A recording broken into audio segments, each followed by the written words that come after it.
Tu ático alcanza los 150 grados antes de la hora del almuerzo.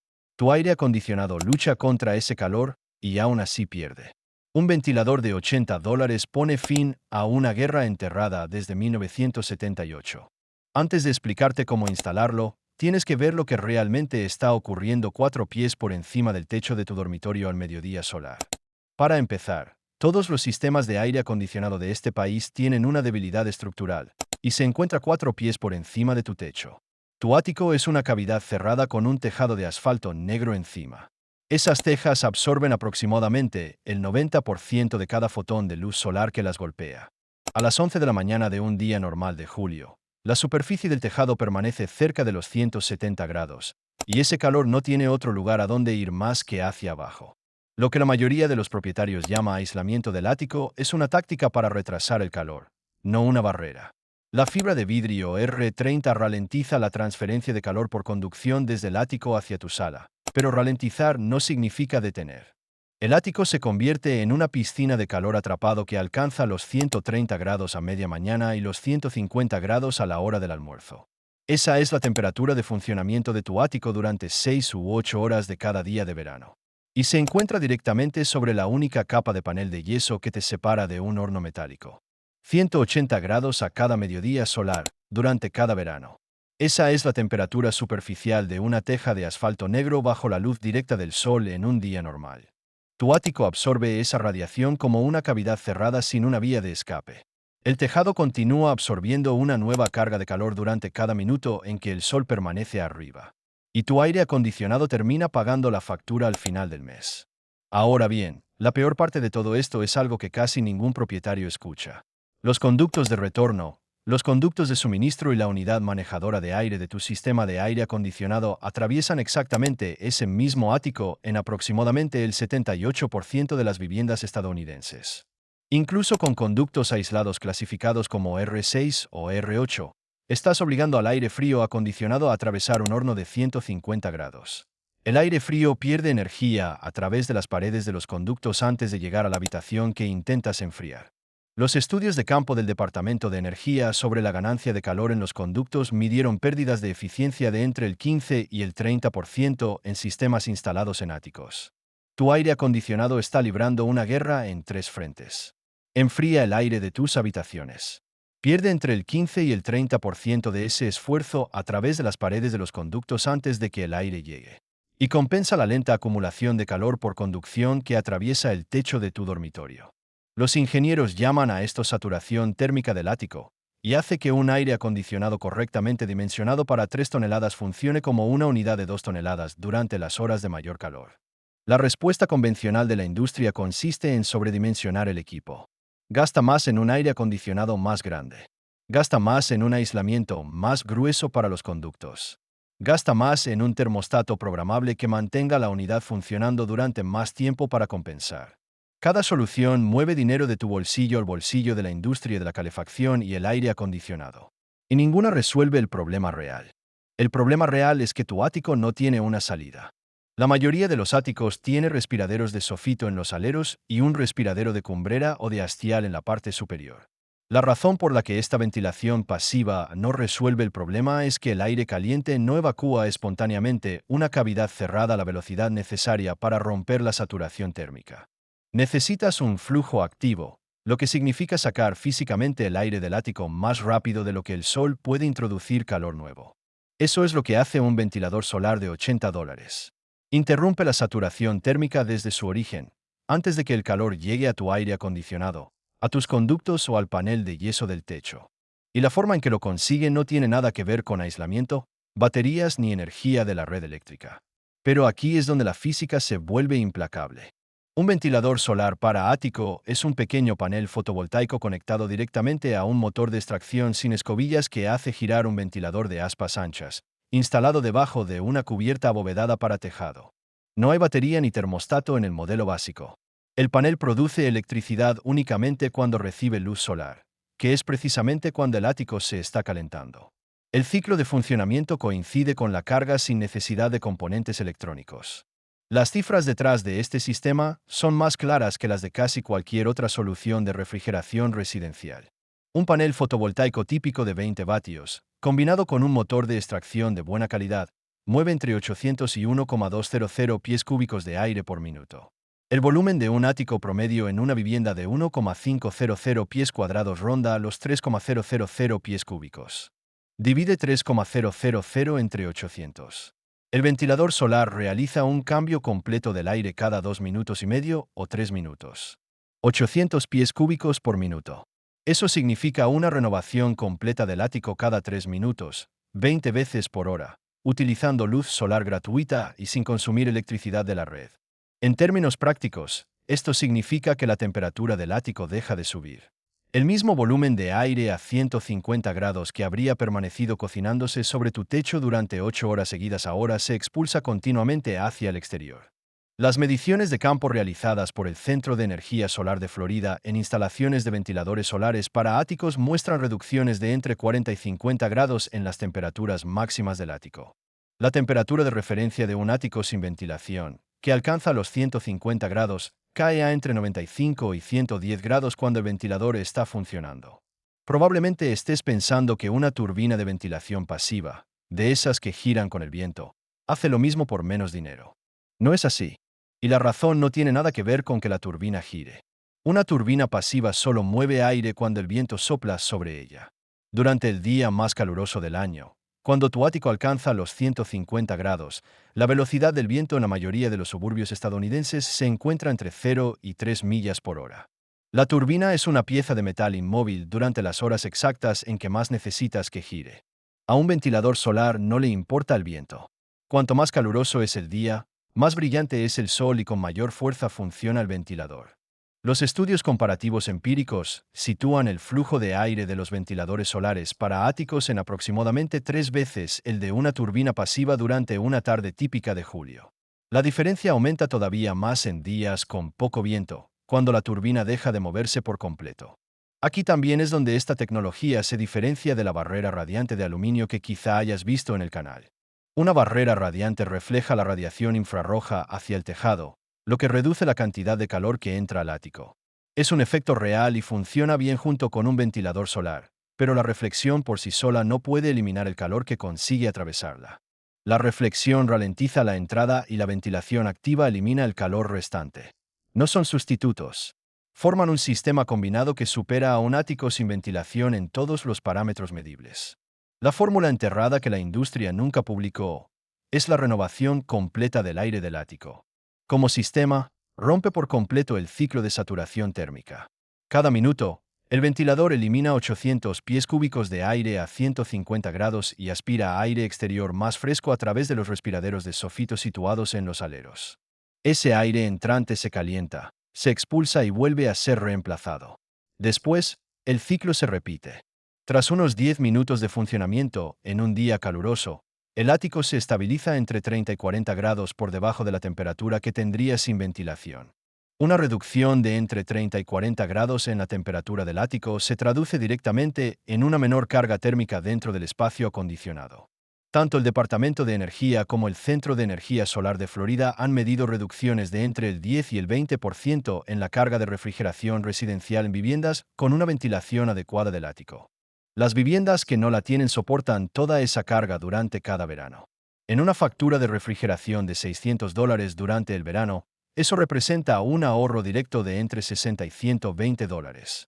El sistema completo se paga por sí solo al final del segundo verano, y por eso la industria del aire acondicionado residencial ha pasado 50 años fingiendo que nada de esto funciona.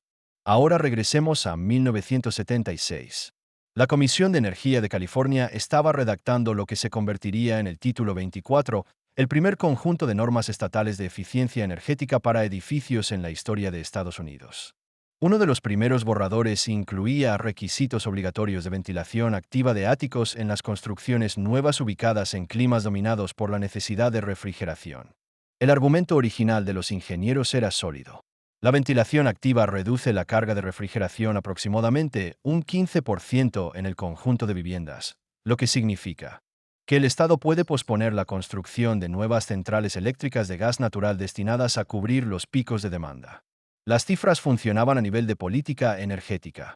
La propuesta chocó contra un muro en cuanto salió del Comité de Ingeniería.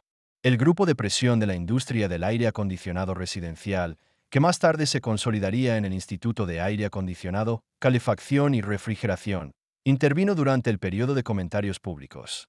Su argumento era técnicamente correcto y comercialmente perfecto. La ventilación activa reduce la carga de refrigeración. Por lo tanto, el método utilizado para dimensionar los equipos residenciales de aire acondicionado, conocido como Manual J, tendría que modificarse para calcular cargas menores. Se necesitarían aires acondicionados más pequeños para las mismas viviendas. El valor promedio de cada instalación de la industria se reduciría entre un 10 y un 20% en millones de instalaciones anuales. Ese fue el grupo de presión que enterró las cifras. El título 24 fue aprobado en 1978 sin exigir ventilación activa. La norma volvió a limitarse a recomendar ventilación pasiva, una versión de la regla que continúa existiendo, con modificaciones, hasta nuestros días. El Manual J, la herramienta oficial de dimensionamiento que utilizan los contratistas para seleccionar tu aire acondicionado, todavía no toma en cuenta los sistemas solares de ventilación de áticos en sus cálculos de carga de refrigeración. El contratista dimensiona tu unidad suponiendo que tendrás un ático a 150 grados sobre el techo durante todos los veranos y para siempre. Después, en 1989, el Centro de Energía Solar de Florida realizó un estudio controlado que cuantificó todo lo que había sido enterrado. Los sistemas solares de ventilación de áticos instalados en viviendas de prueba del centro de Florida redujeron la carga máxima de refrigeración medida entre un 12 y un 20%, dependiendo del color del tejado y de la configuración de los conductos. El estudio estimó que adaptar un tercio de las viviendas unifamiliares en climas dominados por la refrigeración permitiría evitar la construcción de entre 3 y 5 gigavatios de capacidad nacional destinada a cubrir los picos de demanda. A precios de 1989, eso representaba aproximadamente $2,000 millones de ahorro para los usuarios de las compañías eléctricas durante una sola década. El estudio pasó casi desapercibido, como suele ocurrir con las investigaciones honestas cuando amenazan a una industria de miles de millones de dólares. Era técnicamente preciso, había sido revisado por expertos y estaba financiado por un programa federal de energía. La industria del aire acondicionado residencial lo trató de la misma manera que había tratado al título 24. No hubo una refutación organizada porque no había nada que refutar. Simplemente no existía un mecanismo comercial que llevara la ciencia hasta las instalaciones reales, y el grupo de presión controlaba los canales que convierten la investigación en práctica. El resultado es el mundo en el que vives. Los constructores instalan por defecto turbinas pasivas en las viviendas nuevas porque son más baratas, cumplen con el mínimo exigido por los códigos y el contratista no tiene que hacer ningún cálculo. Los propietarios aceptan por defecto lo que el constructor original haya colocado en el tejado, que casi siempre es nada o algún respiradero pasivo. La unidad de aire acondicionado de reemplazo que compras se dimensiona suponiendo que la anterior tenía el tamaño correcto, lo que significa que cada reemplazo perpetúa el sobredimensionamiento. La industria ha pasado 47 años vendiendo equipos que nunca fueron necesarios. La buena noticia para ti es que a las matemáticas no les importa quién instale la solución. Probablemente estés pensando que esta instalación necesita un contratista, $3,000 y un permiso. No necesita ninguna de esas tres cosas. La instalación residencial de un ventilador solar para ático es un trabajo de 4 horas para una sola persona con una sierra circular y una pistola de clavos. La lista de materiales cabe en una sola visita a una ferretería. El sistema básico tiene 3 componentes. Primero, un pequeño panel fotovoltaico de entre 15 y 40 vatios, dimensionado para el ventilador. Segundo, un motor de extracción sin escobillas conectado a un ventilador de aspas anchas, del mismo tipo utilizado en aplicaciones marinas y de refrigeración informática. Tercero, un kit de tapajuntas metálico abovedado para tejado, diseñado para colocarse entre 2 vigas y sellar el corte realizado en las tejas. Los kits completos de buena calidad se venden en Amazon y en ferreterías por entre $80 y $200, dependiendo de su potencia. Elegir el tamaño del ventilador para tu vivienda es sencillo. La regla general que utilizan la mayoría de los instaladores es un ventilador por cada 1,500 pies cuadrados de superficie de ático.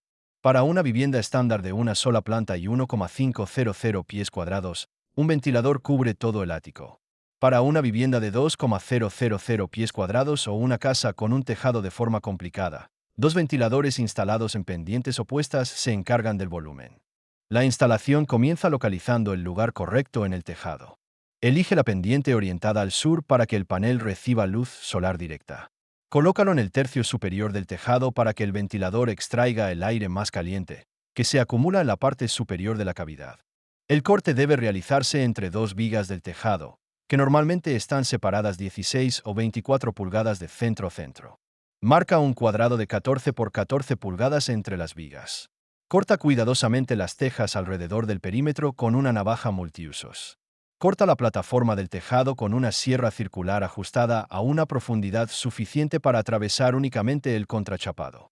Desliza el borde superior del tapajuntas abovedado debajo de la hilera de tejas situadas sobre el corte. Coloca el borde inferior del tapajuntas encima de las tejas que se encuentran debajo del corte. Clava la pestaña a la plataforma con clavos para tejado y sella el perímetro con sellador para techos. Instala la cúpula del ventilador sobre el cuello del tapajuntas. Conecta los cables del motor con los cables del panel y habrás terminado. Lo que no debes hacer es ignorar los respiraderos de sofito. El ventilador solo puede expulsar aire a la misma velocidad con la que los respiraderos de los aleros permiten que entre aire nuevo. Si los respiraderos de sofito de tu vivienda están bloqueados con aislamiento o sellados con pintura después de una reparación reciente del tejado, el ventilador funcionará dentro de un sistema cerrado. Un motor funcionando en un ático sellado se sobrecalentará y se quemará en una sola temporada. 5 minutos con una linterna dentro del ático bastan para confirmar que las entradas de aire están despejadas. Un kit de deflectores para respiraderos de sofito, de unos $12 por abertura, resuelve el resto. Vale la pena pagar los $15 adicionales por el termostato opcional incluido en algunos kits. El termostato apaga el ventilador cuando la temperatura del ático cae por debajo de los 90 grados, lo que evita pérdidas de calefacción durante el invierno en climas fríos. Sin el termostato, el ventilador sigue funcionando correctamente porque el panel solo genera energía cuando recibe luz solar. Pero el termostato perfecciona el ciclo de funcionamiento durante el clima frío. Al final de la primera tarde calurosa, puedes comprobar que el sistema está funcionando con un termómetro infrarrojo básico apuntado hacia el techo de tu dormitorio. Antes de la instalación, la temperatura del techo durante un día caluroso se encuentra entre 85 y 95 grados alrededor de las 4 de la tarde. Después de la instalación, ese mismo techo registra entre 75 y 82 grados durante el mismo periodo. El ático que se encuentra encima está 40 grados más fresco que el día anterior, y el cambio se produjo utilizando luz solar gratuita mientras tú estabas trabajando. Tu aire acondicionado comienza a apagarse entre 5 y 10 minutos antes en cada ciclo de refrigeración, durante todos los ciclos de todo el verano. Un ventilador de $80 renueva completamente el aire de tu ático en 6 minutos. Una tubería de $300 enterrada 4 pies bajo tierra enfría toda tu casa.